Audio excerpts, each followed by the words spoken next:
Welcome to the new sound of online radio.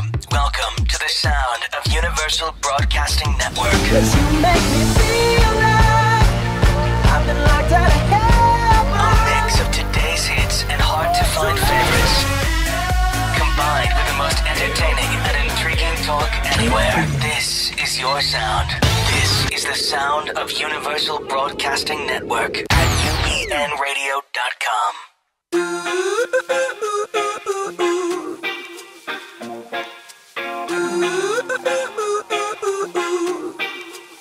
You and I go hard at each other like we're going to war. You and I go rough. We keep throwing things and slamming them doors. You and I get so damn dysfunctional. Adam Levine, it's really hard for me to then refocus and regroup and try and talk politics. I just want to get up and dance. Thanks for playing that, Kurt. No problem. I love you for that. Welcome everybody to What's Up with Deborah Zara, Kobylt and Linda Hayes. Linda is on a business trip. And since we're going to be talking all about politics, I invited an old friend of mine. I've been demoted to old friend? Yeah, you're lucky that that's all it is. So here's John Kobylt from KFI Radio. He was nice enough to give me an hour before he goes and runs off and does his own show. Normally billed as her husband, but that's fine. Yeah, why not? Whatever. Anyway, thanks for coming in. Thanks for coming welcome. in. We were all vacillating last night between watching the Democratic debate and between the Mets game, right? We had upstairs going with the Mets game, downstairs going with my friends and watching the Democratic debate, which I was supposed to go to, and I didn't for various reasons. But it was fun watching on TV. What did you think?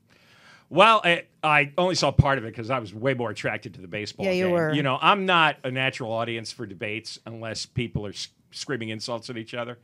That's why you like the Donald Trump one. That's why I like the Donald Trump debate. If he's not in the debate, you know, what you get is these canned, rehearsed responses.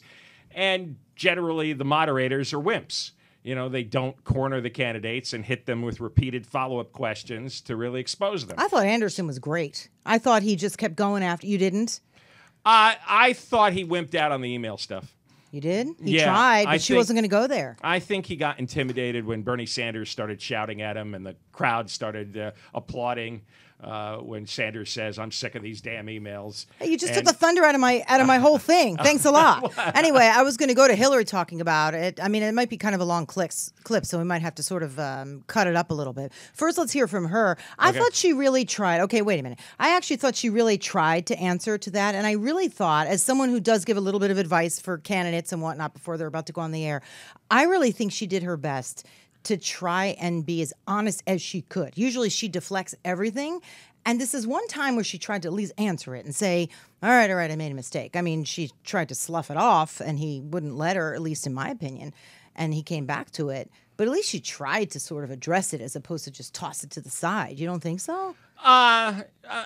She made a modest effort because she had to, but she's really not forthcoming. She's really not explaining it in detail. I mean, you know. Well, that wasn't the place to explain it in detail. Well, yeah, she's running for office. All right, now, well, not there. All right, let's hear that clip.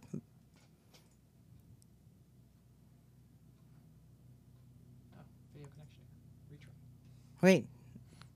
What happened? See, I told you she was dodging it. She just wouldn't speak. Kurt's turning redder and redder and redder. Was there just an issue with it? Yeah, let me reset the page. That's all right. When you get it up, just let me know. To be fair, I didn't see the entire debate. I did get distracted by the ball. From the minute it opened, I actually thought she came on strong. I was very curious because you know my opinion. It's basic. Is that it? All right, here we go. Can I talk over this thing? For the last 8 months, you haven't been able to put this issue behind you. You dismissed it. You joked about it. You called it a mistake. What does that say about your ability to handle far more challenging crises as president? Well, I've taken responsibility for it. I did say it was a mistake. What I did was allowed by the State Department, but it wasn't the best choice. Done. And I have been as transparent.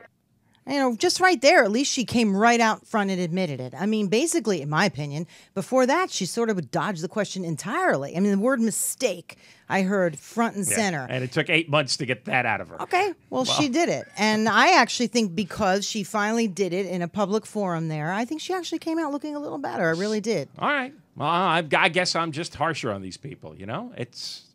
You're Okay, more forgiving and you're more understanding. Okay, look, and it's basically, all right. to me, the debate was between two people.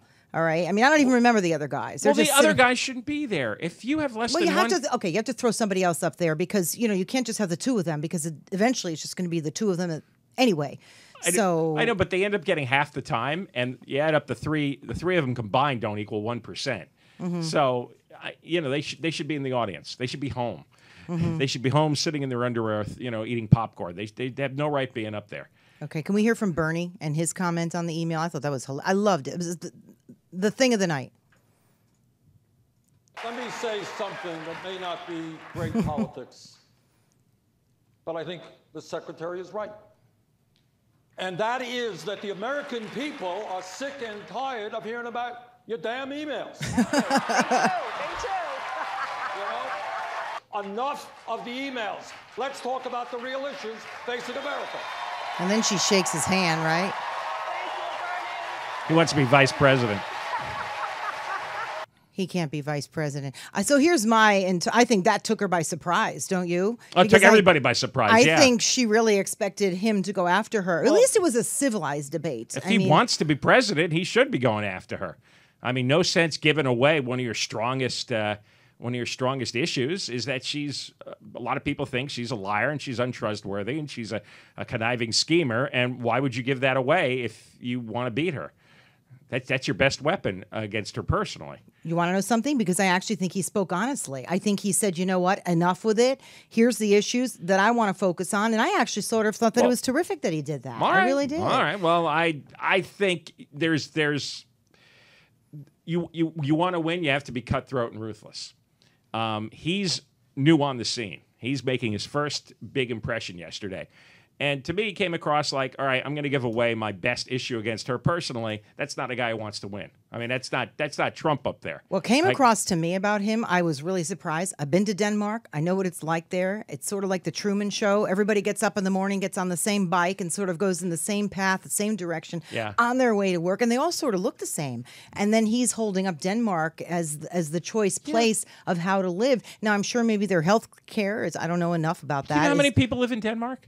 I know, what is it, 5 million? Yes, 5.5 million. I know. Well, and I just thought his reference was ridiculous. And to me, that set him up as more of a socialist than a Democrat. And you have a homogenous country. They're all white Danish people, and they're all, make about the same amount of money. It's not comparable to the United States. I mean, the United States is wildly more diverse and more complicated. Right. So I was a little surprised that is how simplistic that he thinks, that he actually thinks that we should be, more like what they're doing over there.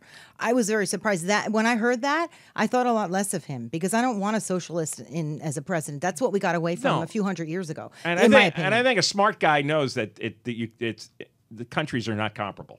You just simply intellectually can't make that comparison. Right, but what he was saying was that's the type of government that he wants to have. That's the kind of thing that he would go to. He would raise taxes to a point where it takes care of other people. I believe, I do, in taking care of people. I believe in creating jobs. But I'm not sure if he wants to raise taxes to help other people or help figure out a way to create jobs to help people. And to me, that's a big difference. When he gets into that stuff, he's one of these utopian guys. And you'll always get a following because there's utopian people who want, I call them people for a perfect world.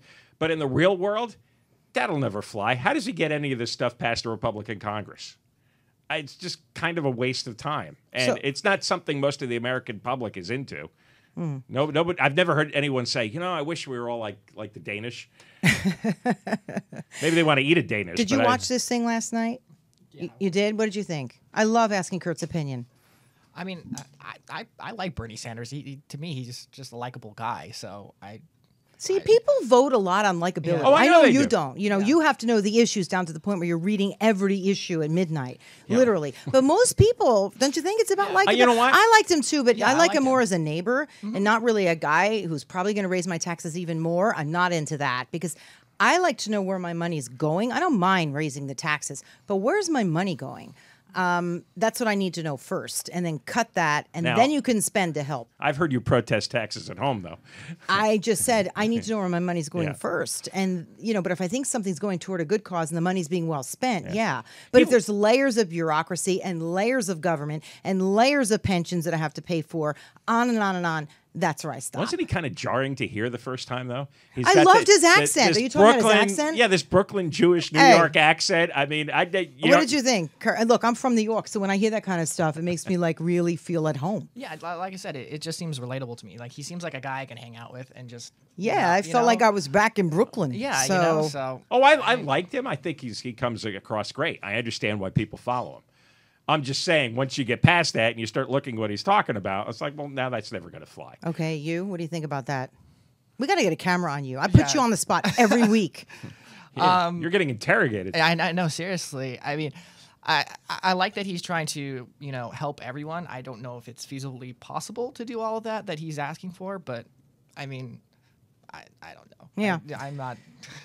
There's reality limits. Yeah, so exactly. What did the polls come out with this morning? I mean, I know that Hillary. I mean, it said here I was reading an article in the New York Times. The analysts thought she dominated the stage. She did. And she did. Okay, this was Patrick Healy from the New York Times. Is that our Patrick Healy, our local guy? Or No. There's like two Patrick Healys out there? There's probably dozens. Okay, well, doesn't our local guy work for Channel 4? Channel 4, yeah. Okay, and now he's over at the New York Times. I got very confused. I thought, wait a minute, did he lose his job and he ran over there? So there's two journalists, Patrick Healy's. And he was saying, just like you're saying, that she did dominate the stage. I thought she did. I thought from the first minute she came out, she seemed, to coin your phrase, likable. And I was surprised I didn't know what I was going to find. Because I know when Carly got up there to compare women, if you will, I thought she seemed so unlikable. She scared me. Hillary to me just seemed like somebody. Well, I think she's a better actress than Carly. Mm-hmm. I think from what we've read, and we're going to get into this later with one of our guests, I think she's more like Carly off stage. And Carly comes and presents herself as this harsh, angry woman, whereas Hillary is able to put on the mask, and she's just a better performer. So what are the latest polls saying after this? Because I know those two were neck and neck, and I think now, after last night, Hillary came ahead. Yeah, he had a lead in New Hampshire at Iowa, so I haven't seen any polls. Got your iPad? Take a look at it. Well, it's kind of quick. Only Matt Drudge had a poll where you volunteer to vote, and on that's not a scientifically balanced audience. This Bernie people just overwhelmed the polling site. So what were the numbers on Drudge's site? It would take a second for me to find it. I mean, but this is pure people voting. It's not. See, I'm looking for somebody to vote this time. Why I'm so incredibly interested in this particular year, I don't know. But it's between Trump over on the other side, and I still think Hillary's going to dominate at the end of all this. I want to know I want to really be able to stand behind somebody. I personally would love to vote for a woman. It's a personal interest of mine. But not Carly. I can't get behind Carly. All right, so it's not just and a woman. you know I don't vote by party. I vote by the guy or girl in this case. And this time I would love to be able to get behind a woman. I know I can't get behind her. I can't do it. Okay, so it's not just it's not just being a woman, obviously. Otherwise you take Carly equally as much as you take Hillary. I can't vote for her. I just said that. I just can't. I mean, all right. Here's the Drudge thing. Sanders got 54% of the vote. Jim Webb. Oh, come on. And good luck picking him out of a police lineup. 25%. Did anybody really know him until last night? Everyone that I was sitting with said, "Who's that?" The three other guys, they're all out of work. What three guys? Well, Webb. I'm joking. It's like, what? Yeah. Who? I mean, when I saw them up there, I thought, wait a minute, who are they? Right, because they're out of work. They're all former. Right, exactly. Webb was a former senator in Virginia. Got former senators, former governors. O'Malley's former governor of Maryland, and Lincoln Chafee was Virginia? Rhode Island. Rhode Island. Which is 50 East people. Coast. It's like being a homeowners association But you know why they do president. that. You got to prop up somebody, and that's also name recognition for the future. So, these guys are doing what they have to do. But see, that just shows you the passion of the Bernie crowd. Bernie has the most passionate audience, and he's also raking in tons of money, and he's not taking contributions from the Wall Street banks like Hillary is. He's much more pure. He's getting it online, millions and millions of dollars online from people donating, $50 and $100. Actually, let's talk about that. The donations. Where are her donations coming from? Because that's been a little suspect too. Oh, she's totally sold out to Wall Street. See, this is where I get a little crazy about her, because she sells herself as income inequality is terrible, and we have two extremes in this country. Do you know how much money she made just doing speeches for like Goldman Sachs and J.P. Morgan? $3.15 million in a single year. You know, I've told you to be doing speeches for years. Well, yeah, I know. Okay, because people would rather hear what you have to say than her. But anyway, and those speeches are 45 minutes. She gets more money than Bill Clinton does for a speech. She got $225,000 for an hour's work. 220. So when I hear her carry on about CEO salaries, it's like, whoa, time out here. Because she goes to these CEOs and she gets, $250,000 for an hour and then runs out and says, well, this system's really unfair to the poor. is she saying the salaries, or is she saying that, not enough money is coming out of those salaries and there's too many loopholes? Both. Salaries are too high. Well, that's ridiculous. You can't go lowering somebody's salary. I mean, you just can't. You could perhaps take more out of it. Well, yeah. To sort of make it more even, which is what Bernie wants to do. He wants Denmark. That's what the government do. You can't put a cap on salaries. No, that's absurd. But you can, tax them at a 90% rate, which, years ago, back in the World War II era, I know. There was a 90% tax And rate. that is my concern because, as you know, both of us come from very, very little. And whatever we've made on our own. And now I really don't want so much of my money unless I know where it's going. I don't want those taxes raised to the point where then I can't do what it is that I want to do for my own family. So that's where I stand on that. It's very confusing to me. I don't know where to go. I go one side to the Republicans. I don't really believe in what they're doing. I go over here. So Dan Schnurr supposedly coming on soon. I don't know. Is he on? Are we calling him or is he calling us? He hasn't called in yet. He hasn't called in. What the heck? Is he teaching his class or something? He's a USC professor. And he's on? Right as you said that. Oh, okay. Oh, you like magic. Dan? Hey. How are you? You're on the air. Hey, guys. How are you? Great. We've been bantering about. Thank you for coming on, Dan Schnurr. You are Absolutely. You are at this point my go-to guy. I mean, I might as well just be neighbors. But John and I, he's my guest today, so it's nice enough to come in. We're talking about the debates last night. I want your opinion. Who do you think came out the front runner? Hillary? I think that, and I'd be interested in your guys' opinion too. Clinton's been getting a huge amount of acclaim in the mainstream news media for her debate performance. Yeah. And I think a lot of it's overblown. She was good. She wasn't great. I disagree. But you want she to was know? good. You want to know? Good enough. Because everybody didn't like her. They didn't like the way she was answering questions about the emails and all sorts of other things. And I think this time she actually appeared a little friendly. I think she took people by surprise. And that's why they're saying that she did such a great job. Why did you think she was good but not great? There were still a lot of moments where I thought she was somewhat defensive and sort of uneasy. Sanders really struggled in a lot of areas, and the other candidates were really non-factors. So by comparison, she looked good. And that's probably enough to reassure a lot of Democratic activists and donors who are starting to get nervous about her. Mm-hmm. That's a good point. But how do you think she'd up with that performance if she faced an aggressive Republican? Well, that's right. She wasn't hitting major league pitching last night. Sanders gave her a free pass on certainly the most difficult issue of the night by letting her off the hook on emails.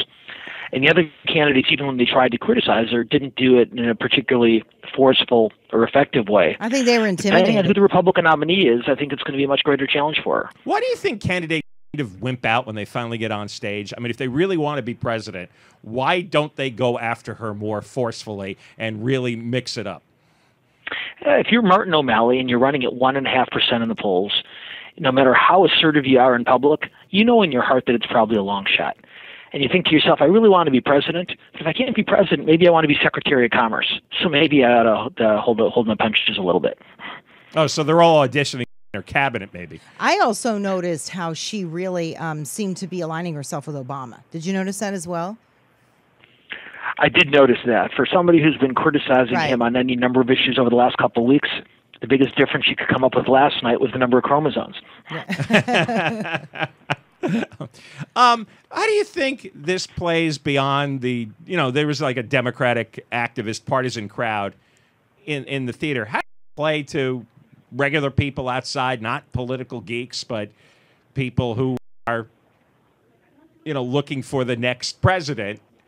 And, she's got such a history and she's got so much baggage. Is anything she does on a night like last night, does that really change anyone's mind even slightly? I don't know if it changes anyone's mind, but it opens their mind. For the average voter who isn't watching cable TV news 20 hours a day, all they know about Hillary Clinton over the last several months is email scandal. And like I said, last night she might not have been great, but she was good. And she told a few jokes. She was a little bit self-deprecating. She reminded of voters that she'd be the first female president. And it might not have been transformative. It was enough to remind voters that there's something more to her than a stack of confidential emails. You know, I was sitting with some people last night. One was women. One was a doctor and a few other people, very well educated. And you know what they said to me? What the heck is Benghazi? And tell me again about the email scandal. It's so confusing to so many people, even very, very well educated, smart people. Do you find that? And almost to the point where when Bernie said, forget it, put it behind us, I think people were almost relieved. They said, yeah, tell me what I need to know. Do you think so? Well, people don't know the details. They don't know the specifics of the controversy, either of Benghazi or the emails. But if you look at the poll numbers over the last several months, Secretary Clinton's approval ratings have fallen tremendously. And the number of voters who say that they trust her are very small compared to those who don't.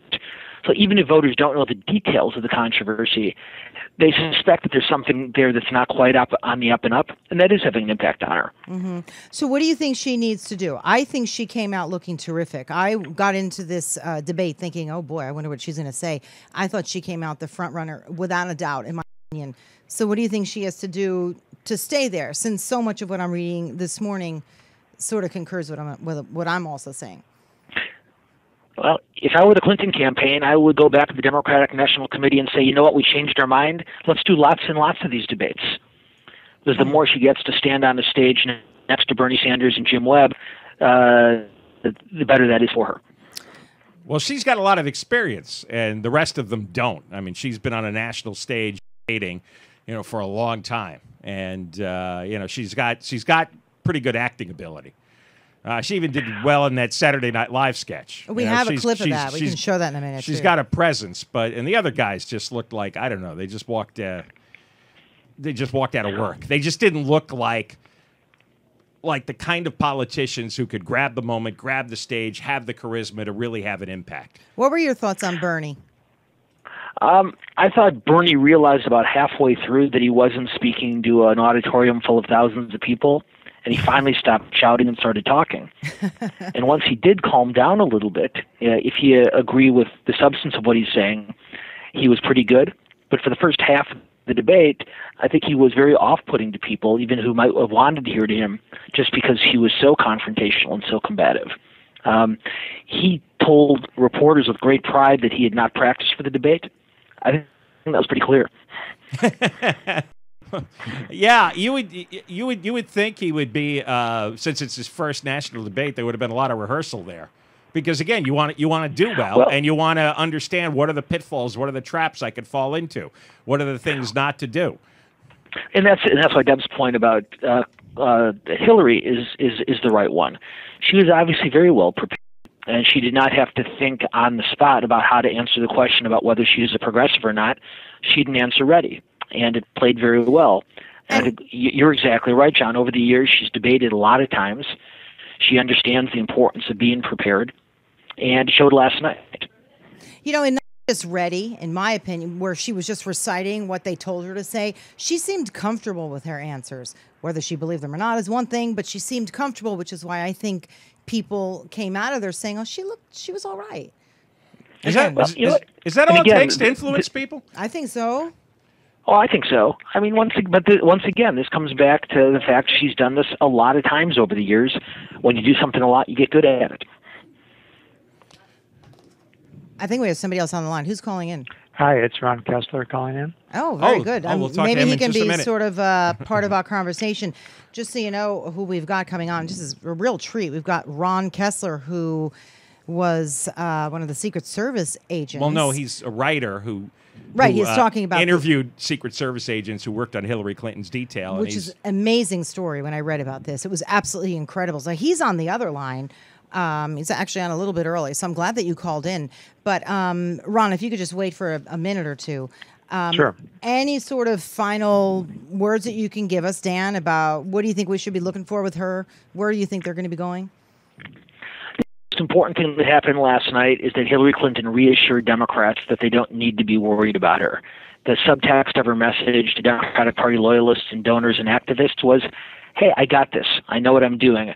And a lot of people who were panicked 48 hours ago in the Democratic Party are now feeling much better about her prospects. Mm-hmm. Okay, wonderful. Now we're going to speak to Ron, but if you want to stay on, you're welcome to stay on and just sort of chime in.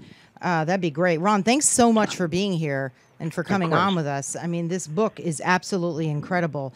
You're the author of The First Family Detail, correct? Correct. And we were reading the New York Post synopsis of the book. I suppose you saw that?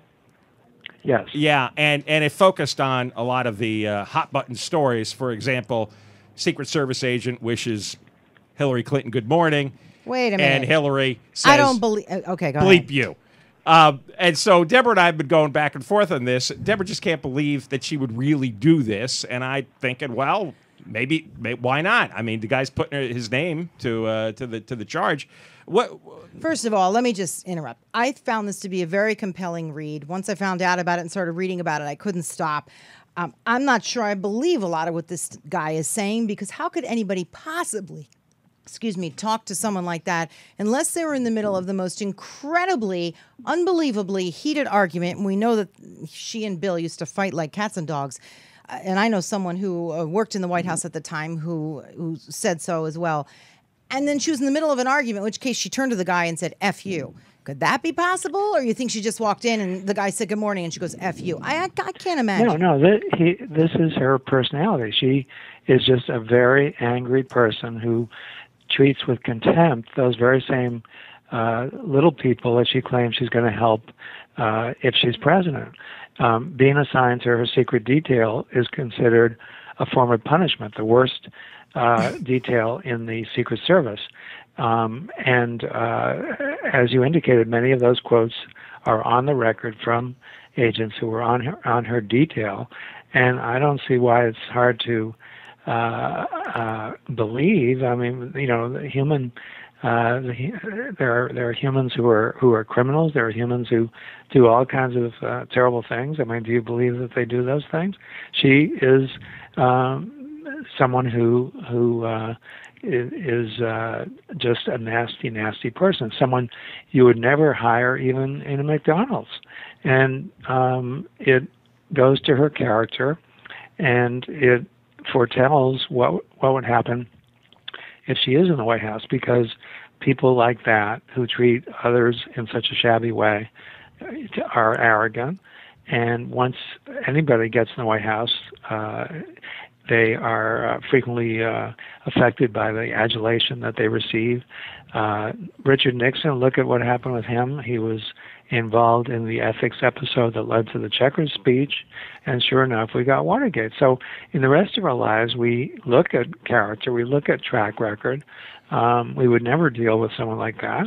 We'd never choose someone like that as a friend or as an employee, and yet here she is running for president. One of the other incidents you talk about is she's walking down a hallway and there's a worker screwing in a light bulb. What happened there?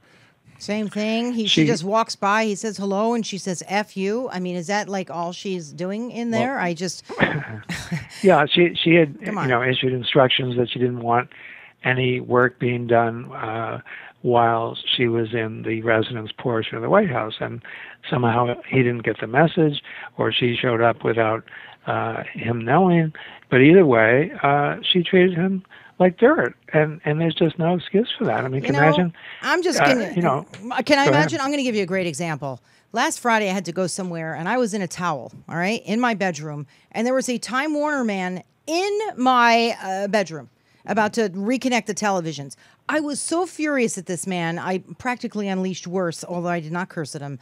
I was furious that he was in my room, that I didn't know, that my towel was falling down. Now, I'm sure that, and I think he pretty much knew who John was. He probably left and called a friend and said, what a nut job this lady is. You won't believe what she was screaming at me. However, here's the real story. I'm in my towel, practically nothing on my way out the door, and there's this strange man in my bedroom. Do you see what I'm saying? Sometimes stuff happens, and you just don't know. All right, so I guess I'm making a point. I understand. So the thing is this just a series of bad moments in your book, or is, from talking to the Secret Service agents, is this the way she was all day and night to all This is the way she is to this day, it just makes their lives miserable. And we've all heard of people like that. We've all heard of bosses who treat their employees with contempt, and she's one of them.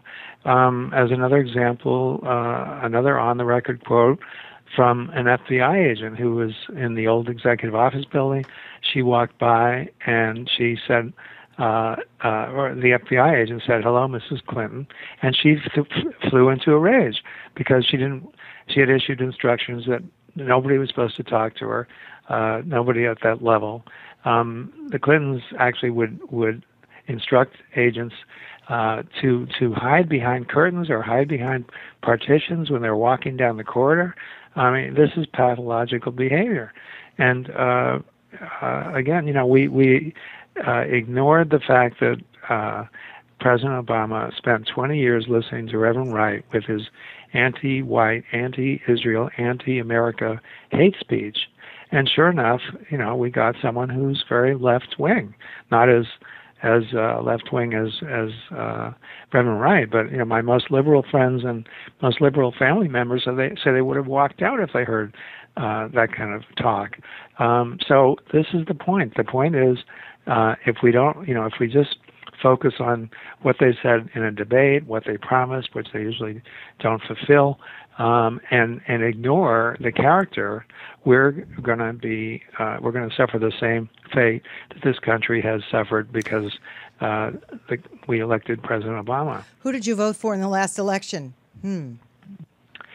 I lean Republican, but my books are very nonpartisan. For example, in this book, The First Family Detail, I say that actually Obama does treat his agents with respect, in contrast to Hillary, although Michelle Obama has been overheard urging her husband to be more aggressive in attacking Republicans and siding with blacks in racial controversies, which we see him do over and over again. It also says that Mary Cheney tried to get her detail to take her friends to restaurants. They're not taxi drivers. They're law enforcement officers who are charged with protecting certain individuals under the law, and they refused, as they should have, but she threw a fit and got her detail leader removed over this. So that tells you a lot about Secret Service management, which does not support their own agents. And that's why you saw the uniformed officers at the White House gate let the Salahis in, the glamorous couple, the party crashers, even though they were not on the guest list, because they figured, hey, if it's a mistake and it turns out they were supposed to be on the guest list and we turn them away, we could be in trouble with our own management. They won't support us. It is a very nonpartisan book. It seems like it's rare that Secret Service agents would do this and lend their names to these stories and these accusations. I'll go a step further. You should not be able to. If Secret Service to me says secret, I don't think that they should be spilling any personal secrets at all, whether they're true or not, whether I believe this or not, and I don't necessarily believe it. I also find the timing of this to be incredibly interesting, but I just think they shouldn't even be allowed to. You should have to sign something that says you're not going to go and spill family secrets. They don't sign non-disclosure agreements? After I broke the story of the agents hiring prostitutes in Colombia, they did require that they sign confidentiality agreements. Before that, it was just understood, and there was a code of silence, and certainly is a legitimate point about keeping secrets. On the other hand, these people should not be running if they have embarrassing activities that would embarrass them if it became public. If it's true, and it doesn't impair security because they don't. Agents are not in the residence. There are private moments, and any president who tried to evade protection because they were embarrassed about something, shouldn't be president. Talk about the usher who got fired. Got fired by Hillary because he was helping Barbara Bush over the phone with Barbara's computer. What was that story? Alleged. I'm going to say alleged. John, you could say all you want. To me, my show, I say it's alleged. I'm not really sure. What kind of proof do I you wasn't want? there. I'll tell you why. I wasn't there. And this is what this guy said. Maybe he's really got a vengeance for her, in which case, okay. I also know that she was under tremendous stress living under that White House. He put her through a lot. She was embarrassed, humiliated, and she probably was frothing at the mouth day and night. Well, I don't think she has any right to take it out on but on you the don't people working know. there. What if she was running down the hallway so pissed off at him, and then somebody said something? I think it's and bad. Off she goes. You know what? She should have taken a chair and hit Bill with it. You're right, but she didn't. No, Maybe this- she this- did. Wait, talk about the Usher stuff. This individual was fired because he returned a call of Barbara Bush, Hillary's predecessor, who had been taught how to use her laptop by this Usher. And she was having a problem. She was in a panic. She called him for help. He called her back. And because of that, Hillary fired her. And there's no question about it. The Washington Post has since done stories about it. And in another book, the liberal side, the Democratic side, gave their excuse, which was, well, Hillary is very careful, doesn't want to have any leaks, and that's why she fired him. Sorry, I could see that too. I don't know, to be talking to the former First Lady, who also was a Republican. I don't know. Maybe she didn't trust him and said, you're gone. Now, if that's the case, why didn't Barbara just turn around and hire the guy? All right, That's what I'd like to know. But, No. But Why- Obama and his wife aren't doing this. Oh, don't worry about it. They're still in. And the Bushes didn't do this. There's probably another book coming out in a couple of years. And you know that. Okay. What was Bill like? If Hillary was, he was messing around the whole time, pissing her off. Okay. I'm not defending him, but Bill was when he was in the White House. He was somewhat similar to Hillary. He would be 2 hours late. Typically, they referred to Clinton Standard Time, and he was never on time, which certainly was an inconvenience to agents. They expected to be home at a certain time, and there would be this delay. But after he left the White House, he became much friendlier. He tended to chat with the agents. So he's come across as someone who is much more admirable as opposed to Hillary. And by the way, the second worst detail is Joe Biden, because on the one hand, he does chat up the agents. They like him. But at the same time, he's very thoughtless about his schedule. On the spur of the moment, he'll say, I'm going up to Wilmington, his home, which he actually does several times a week. He gives the agents no prior warning, so they can never plan their social lives. They can't plan going, to their kid's birthday or anything else.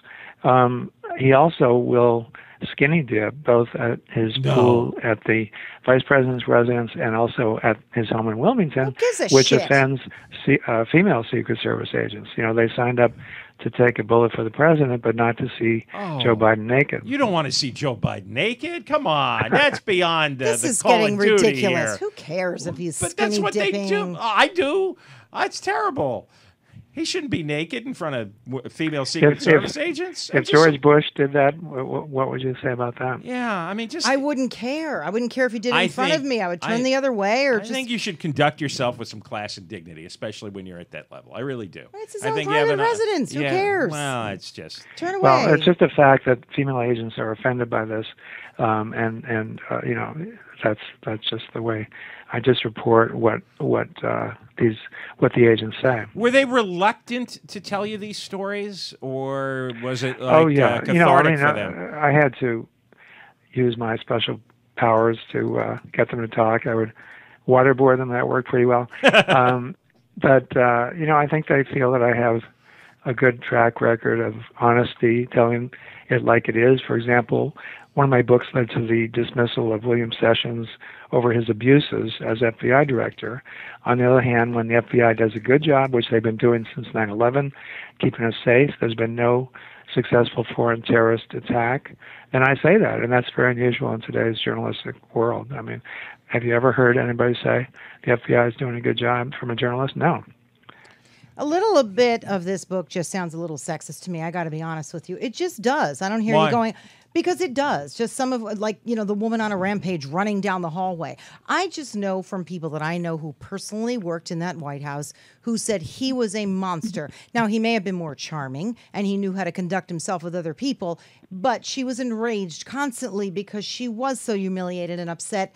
Granted, she probably needed somebody to sit there and have her behave better, but Okay, you know, well, but that's a different argument. You believe her. You believe this happened, but she had a good reason for it. Is different than saying you don't believe it. That's what I'm saying is I don't You know, necessarily people- believe it. you know Just on what the comments. They're wait a minute. politicians and political families. They're not nice people. Just most of on them. what I'm hearing, even about Michelle. It's like now there's a criticism about Michelle. I'm sure there's plenty of stuff, but why are we always going after them? So what do you think Bill would be like as the first? As I said, the book says that Michelle does treat, or maybe I just said Obama, but the book says that Michelle and Obama treat their agents with respect and dignity. Hillary has continued this behavior, long since Monica Lewinsky. If you say that she's in a constant state of rage because he's still screwing around, and by the way, he is. The book says that he has a mistress, blonde, busty mistress, who's been codenamed Energizer by agents. Then the next question is, well, why? What does it tell you about her that she puts up with us? Yeah, that's a whole backstory that I think I know a little bit about, but I'm not there, so I can't really say. So what are the agents supposed to do when they have a president like Bill Clinton who is running around with other women? Are they supposed to, at all costs, cover it up, get him out of harm's way, delay? Oh, and by the way, you don't think that's horrible behavior? Oh, it's horrible. To do to her? No, yes, he's Come horrible. on. I found him to be a disgusting person. Okay, so what's going to happen? Well, Bill never, he was pretty sly. He never did anything that was obvious to agents. They sort of suspected something because Monica would show up at the Oval Office and spend a lot of time in there, but they didn't know what was going on. There was one episode where Bill was not answering the phone. The switchboard operators had put a call through from Dick Morris, and he was not answering the phone. And so agents were alerted. They were worried that something had happened to him, and they went in there and they called him, and they didn't hear anything back. And then they called again. Finally, he did come out of the little study that's off the Oval Office, and it turned out he was in there with Monica, and she was giving him oral sex while he's on the phone with Dick Morris. Is that what he did? Did he run out and say sorry? But the agent never actually saw anything. And he said to me, if he had seen something, he probably would have been fired, or else made the new director of the Secret Service. But as far as their obligation goes, if agents witness a real criminal act, not something like marijuana, but a criminal act, they are obligated to take action, to make arrests. But it would be a sticky situation if it were the president. All the stories coming out of the Secret Service in the last year, the drinking and the prostitutes and all that, has that always been going on? Oh, no, never. Or is there something about the environment in recent years that the agents just don't care anymore? Are you kidding? It really started around 2003 when the Department of Homeland Security under George Bush took over the Secret Service from the Treasury Department. And after that, this corner cutting started, possibly because it just seemed to be more political atmosphere, and also they had to fight for budgets more within DHS, but it just got worse and worse. And so it's the management culture, not necessarily the agents, even though there have been these incidents with agents. Generally, it's the management that condones cutting corners, blacksmiths. They'll even order agents to let people into events without magnetometer screening or metal detection screening under pressure from White House staffs, both Bush and Obama, and from campaign staffs. When there's a line outside, the Secret Service hasn't supplied enough magnetometers. Management will say, let him in, and sure enough, they let him in. I mean, that alone could result in an assassination. So when these agents see management taking risks like that, then I think some of them, jerks that they are, will say, hey, we should do whatever we want to do. How do you really know what goes on behind a closed door unless Bill himself ran out of that room with Monica and say, sorry, guys, you know what she was doing? I mean, isn't a little bit of this somewhat presumptuous? I mean, I'm sure that's what was going on. But my point is... That's what I said. No, actually, the Ken Starr investigation, which was based on FBI investigations, interviewed the individuals involved, and including Monica, and they came up with that scenario that I just mentioned. But the agents, actually never saw anything. Oh, good for Bill, I guess. So, okay, let's move. Let's go ahead a little bit. Hillary becomes president. Sorry, but I got to say it. And he is now the first husband, or whatever they'd call him. What would they call him? Mr. Madam? What is he called? I don't know. Mr. First man. Sounds good. First man? What the heck is that going to be like in another Clinton White House, but this time with her wearing the pants? And him without the pants. I mean, what would go on? I think it would just be as chaotic as we saw in the first Clinton administration. Think of all the books. Where she has this compulsion to cover up everything, to be secretive about everything, but also to be very arrogant. You see her on TV claiming that the State Department said it was okay to do the server, which is obviously ridiculous. The FBI is now investigating. That I agree with. You've got me on there. I agree with you there. Compulsion about no second thoughts about lying, and that's not a very good sign when we're talking about the president. All right, but don't you think she's almost trying to? I mean, she's trying any little loophole she can find to get this away from her. I mean, look, even Bernie himself said, "Can we move on from that issue?" Now we do need to sort of investigate and see what happened, and then move on. So in that way, the FBI isn't going to drop the investigation because Bernie Sanders is tired of it. Nor should they. Yeah. And the inspectors general have already said they have found classified information on the servers, and the law is very broad. The law says grossly negligently handling classified material is a violation, and by definition, if you take material out of the State Department that's classified and put it on some server somewhere, that is negligent, period. Right, let's go back to fantasizing a little bit. So you've got Hillary as the president, you've got Bill as first whatever, and is he still, flying around with Ron Burkle and doing his thing, or is he going to stand behind, little children or something and find a little cause? What do you think's going to happen there?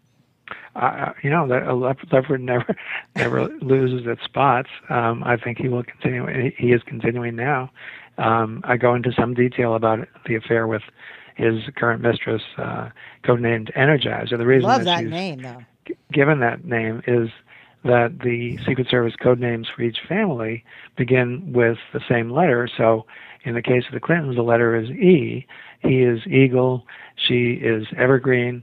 And so the mistress became Energizer. And must be another reason for that, though. Come on.